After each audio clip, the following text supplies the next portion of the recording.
Hey guys, we're back on the 2002 Nissan Xterra, and after changing the cap and rotor, vehicle is still running pretty bad. I did that in conjunction with putting some gas in it. Tank had been empty for a while, so I'm sure I stirred up some crap. So read some forums and suggested changing the fuel filter. Well, I got down here and I'm not sure if you guys can see the state of that fuel filter, but by the looks of it, I don't think it's been changed in a while. So I'm gonna go ahead and change the fuel filter and see if I can make a difference in the way she runs. So just hang tight, we'll get that baby out of there.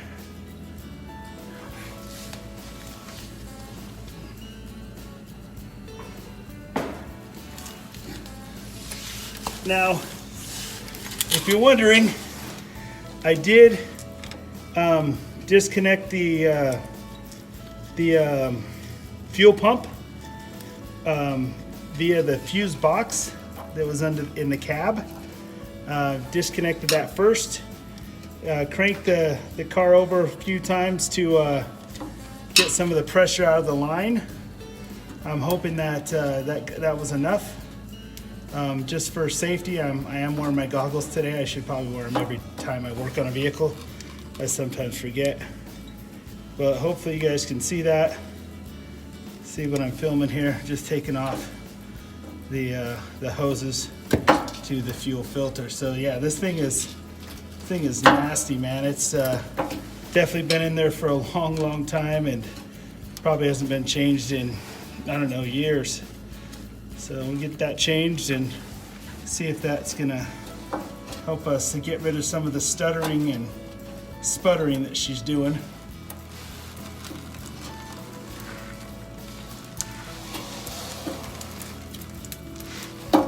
Poured up my shirt.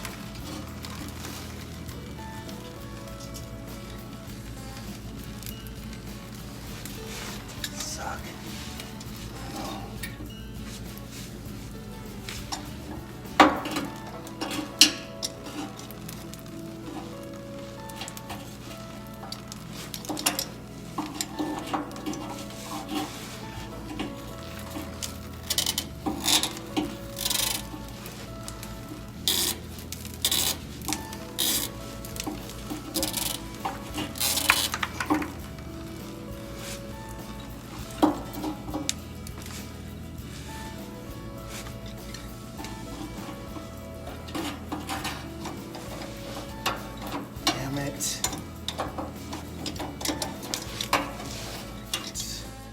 Well, sorry you guys missed all the excitement. My phone got a bath in gasoline. Got the fuel filter changed, man. That thing was just puking out black rust out of the back end of it. So I'm glad I did that. Took the time to change the oil and filter as well, about to fill it up. Read a lot on these supercharged. They only take 3.5 quarts of oil. Don't overfill them because it could cause them to run poorly too, according to some of the posts in one of the Xterra forum. Anyway, it's been a lot of fun, man. I haven't wrenched in a long time, so this is really good to get back into getting dirty and greasy, and got to get my coveralls and gloves washed before the wife comes home and smells that they're soaked in gasoline and oil. Hopefully it'll come out of her washer. If not, yeah, maybe sleeping in the Xterra from this time forth. Anyway, about to fill her up with oil. Found a great deal at O'Reilly. I'm not sure how you guys feel about off-brand oil, but got this 5-quart high mileage full synthetic for like 26 bucks. Thought it was a great deal. Again, I'm not trying to go cheap on the Xterra. I'm just not trying to pour the best money into it right now, because I am trying to sell it and, at least have it reliable for somebody at a really great cost. So anyway, I'm gonna fill it up with some full synthetic from O'Reilly's and see how she runs, man. Hopefully this filter and cap and rotor did it, and if not, I'm gonna go to wires, plugs, distributor, fuel pump. When I was under there, it looks like the steering linkage is completely shot. The sway bar, and anti-sway bar, is actually shot. Bushings are gone, so probably gonna pick up a new one of those just because safe to drive, and feels a little mushy, and I was wondering if that's a combination of shocks. Still gonna do shocks on it. And then do that anti-sway bar now. So yeah, by the time I get done with this thing, it'll be practically new. Anyway, I'm gonna fill it up with oil and see what she does. All right, it runs a lot better. We're gonna take her for a test drive. Let's see. Kind of in my under clothes, but hopefully they're not soaked in gas. All right, let's see if she starts again. Starts right up. I'm gonna pull it out while it warms up so I'm not flooding my house with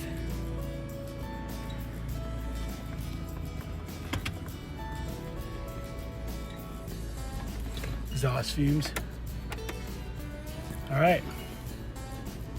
Well, it's 28 degrees outside. I don't know if you saw that, but let's probably turn this off too, screwing the camera up. Anyway, seems to run a lot better. Idling, low windshield washer fluid, not a big deal, but the service engine soon light's not coming on. The oil light's not coming on anymore, so I think we may have some resolution. I'm gonna let her warm up here for a few minutes and then come back and we'll take her for a ride. So she's driving a whole lot better. Idles, it stops. Amazing what a fuel filter will do. That I was afraid I was gonna have to do cap plugs, wires, and a new rotor, but I actually did put some premium gas in here. The gas tank was pretty much empty. At the advice of the guy at O'Reilly, I did put some sea foam in here, about 1.5 gallons to 1 gallon gas. And I'm just gonna run it around the block here. It's about a 2.5 mile loop and make sure she keeps running, but yeah, it's good. So here she is, 255,511 miles. And it seems to be running pretty strong. This is as far away from my house as I've dared take it to this point. But yeah, good thing it's up a hill all the way from my house to both sides. So if she falls, if she stalls out, I can always just coast her back down the hill. So great. Seems to be running good. Pretty happy. Got that fixed.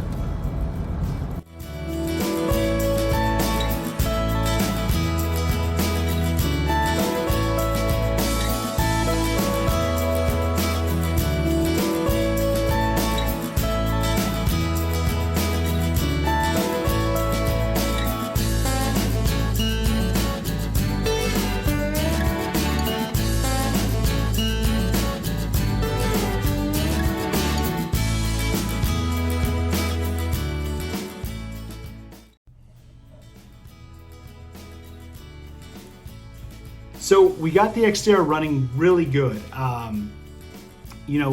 replacing the fuel filter, putting a fresh tank of gas, the oil change, the sputtering stopped, the check engine light went off, and the vehicle started running really, really good. So all in on this project, I was about $1,857. I did put the vehicle up for sale and was able to sell it for about $1,700. Again, my intention was just to try this out. This was an experiment, kind of an investment in myself, and just to see if I could do it.